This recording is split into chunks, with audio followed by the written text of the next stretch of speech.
Mexico City is a very lively and diverse as a rich variety in their architectural culture. The Mexican architecture provides a unique blend of their exotic traditions and its international avant-garde design. Mexico City's architecture is the most influential in the country and it gives great examples of the different types of buildings, styles, and development imperatives. Before Mexico City was founded, the original city of Tenochtitlan was very well known and established as the Aztec city. The ruins of that city now make up the capital of Mexico, which is the reconstructed and refounded Mexico City. Tenochtitlan was originally the site of the capital of the Aztec Empire, but once Spanish Hernan Cortez conquered the land in 1521, he destroyed the land and made history by rebuilding the new city with colonial art and architecture and claiming it as the capital of Viceroyalty of New Spain. Pictured on the left is a map of Mexico City during the Ages of Discovery around 1300 to 1600. It shows very detailed routes of where taken by Spanish, Portuguese, English, French, and Dutch conquerors. Then on the right is a map of the conquest of Mexico that Hernan Cortez took around 1519 to 1521, which is pictured in red along here. And this map is great at depicting the way Cortez traveled, the route he took from Veracruz.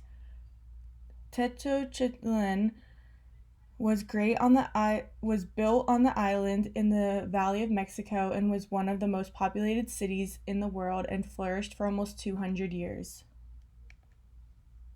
Mexico City became the capital of Viceroyalty of the New Spain during the new colonial period.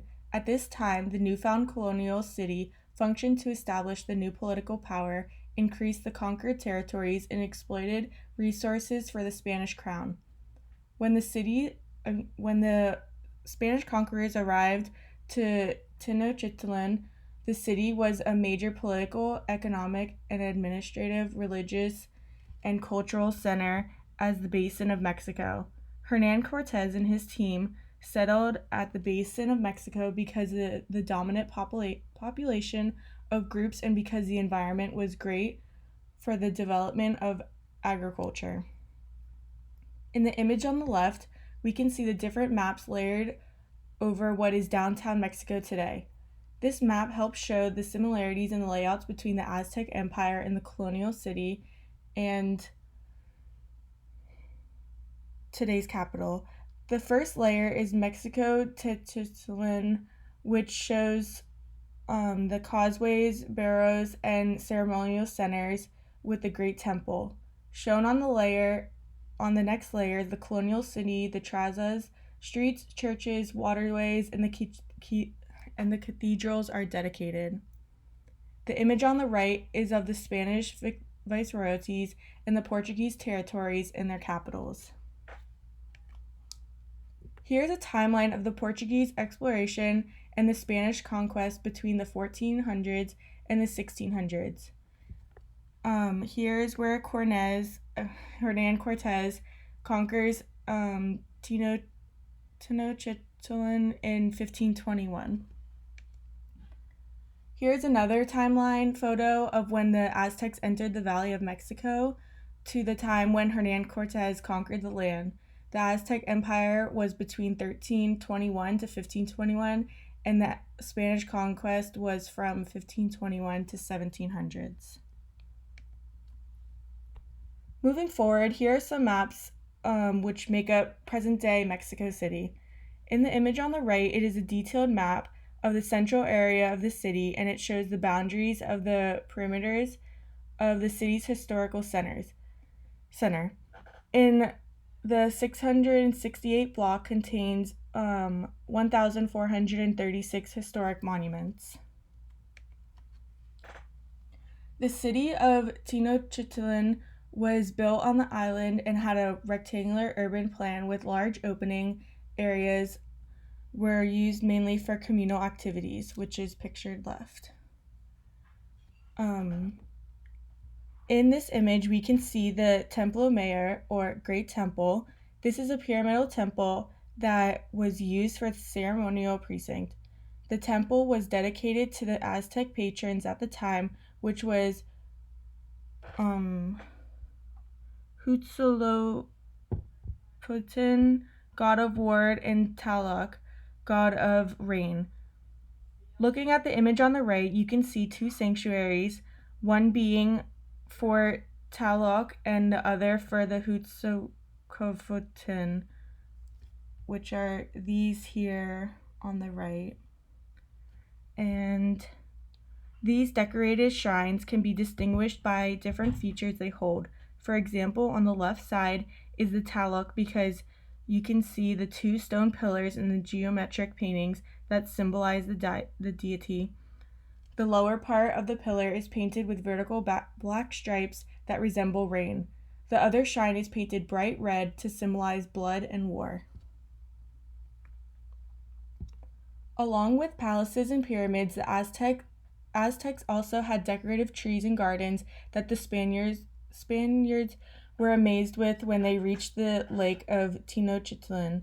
Today, Mexico City has many green areas, San Cosme, San Lucas, Pozo, and more, but most famous remain the gardens of Xochimilcan, which contains the famous floating garlands or chinapas.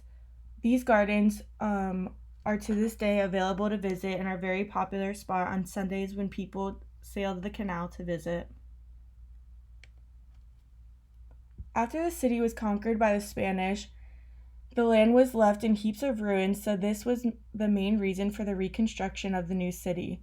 There was some main areas to work off of, but mostly they had to start from new. Over the years of the development, and the city continued to grow, and new districts and avenues were built, and the cultural life became intensified. As the city went from the Aztec pyramid to the skyscraper, the city maintained the history it held with, and it was created on its based on its roots, and the past was heavily influenced by the Law of Indies in the 16th century. These laws regulated political, economic, social, and religious lives of the Spanish American people, while also influencing the designs and developments that take place within the communities. There is no longer evidence of the buildings from each epoch of 16th century. However, we can still study the architectural masterpieces of the 17th and 18th century.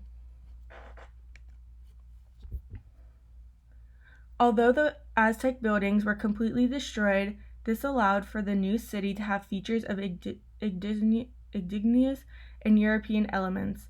The people of the Mesoamerica created an outdoor way of life and influenced the planning to urban spaces, large public squares, and the rectangular grid of roads. In the previous city of Tenochtitlan, straight roads and large squares were also present and preserved within the new city.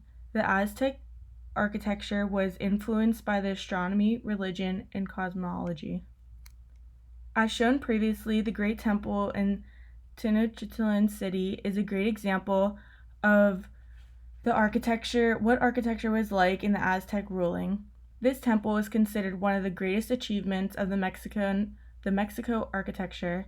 This is a gigantic step pyramid and was rebuilt 6 times and composed of 4 slope entrances, 2 stairways, and a great platform. The building was originally covered in stucco and polychrome paint. Soon, this temple was destroyed by the Spanish and made into a cathedral.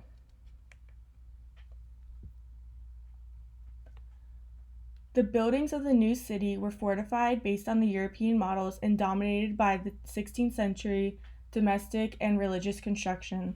Mexico City's first cathedral was built around the 1520s to 30s. The second cathedral was built in the city's center, now called the Plaza de la Constitucion, now known as the Metropolitan Cathedral. It began construction in 1563 near the same site that the Great Temple was discovered. During the colonial period, Baroque-style architecture was the dominant form of this time. This style was mainly applied to the churches since there was typically a center of community where the streets led away from it. These Mexican Baroque churches focused more on the main altar and tended to be more introverted. Columns were an important element because in this style of architecture it would be usually decorated. At the time, techniques like molded stucco and leaves painted gold was very popular, but soon fell out due to the fact that over time it would dissolve. Throughout history, Mexico City's architecture has had many different styles like Mayan, Gothic, Baroque, Neoclassical, and Art Deco.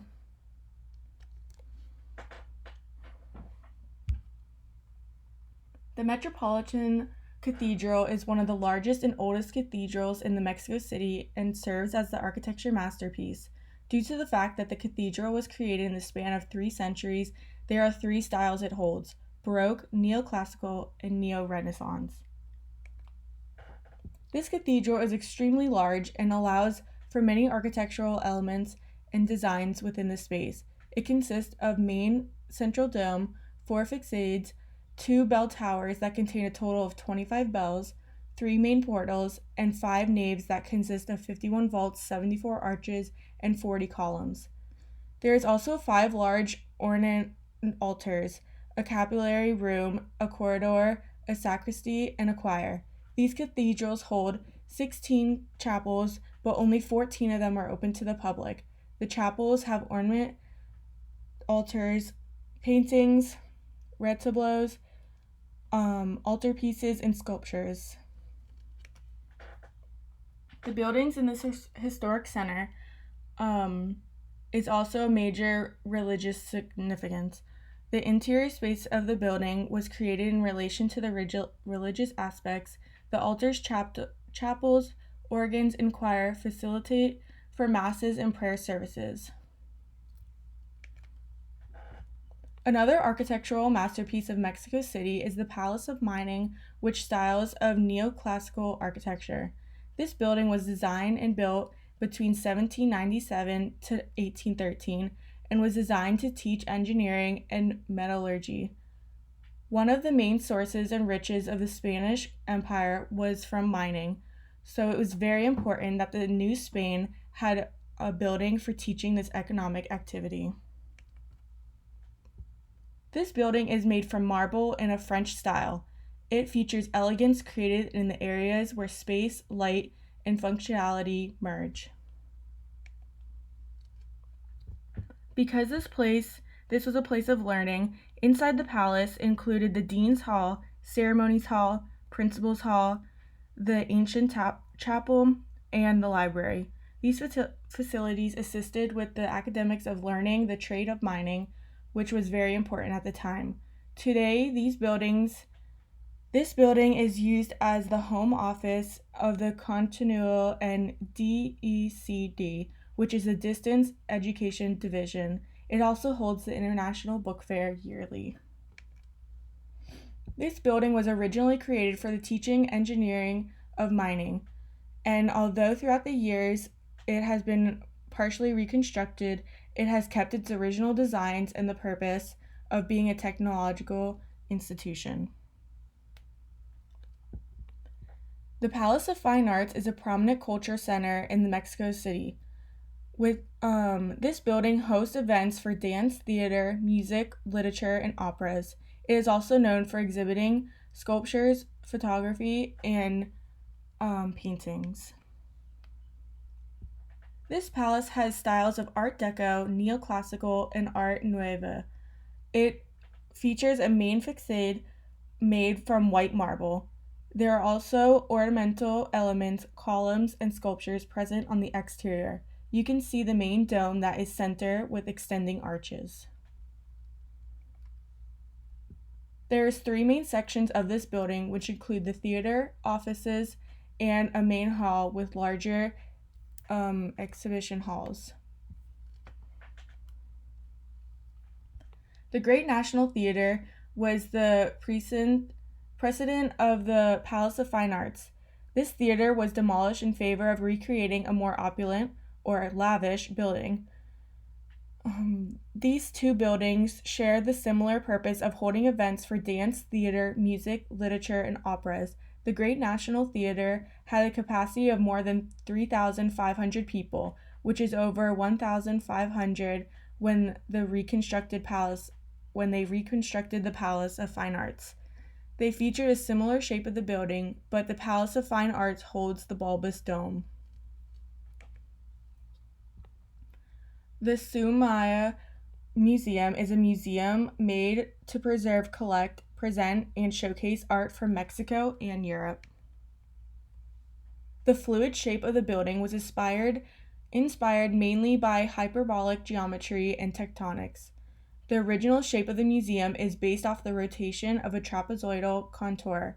The surface contains 16,000 hexagonal aluminum tiles. This steel frame consists of 28 elliptic columns connected to 7 tubular rings.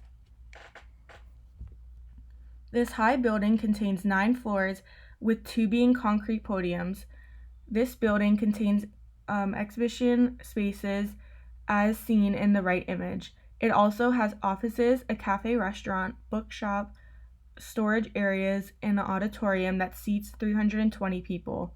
To travel through this building, there are spiral ramps that extend from the lobby floor to the large opening floor gallery at the top level, which is also seen on the image on the right.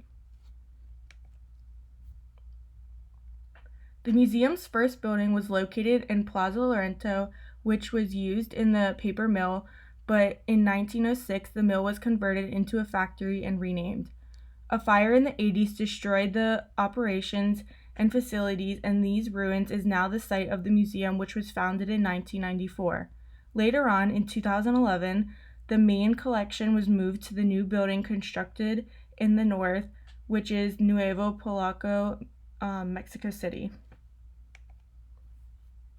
Throughout Mexican architecture, it has changed throughout the years, and although some buildings have similar style features presented in the building, each building is unique and has a purpose that they serve. So here are some other buildings currently that are present in Mexico City. Through these buildings, we can see the various architectural styles that Mexico City held.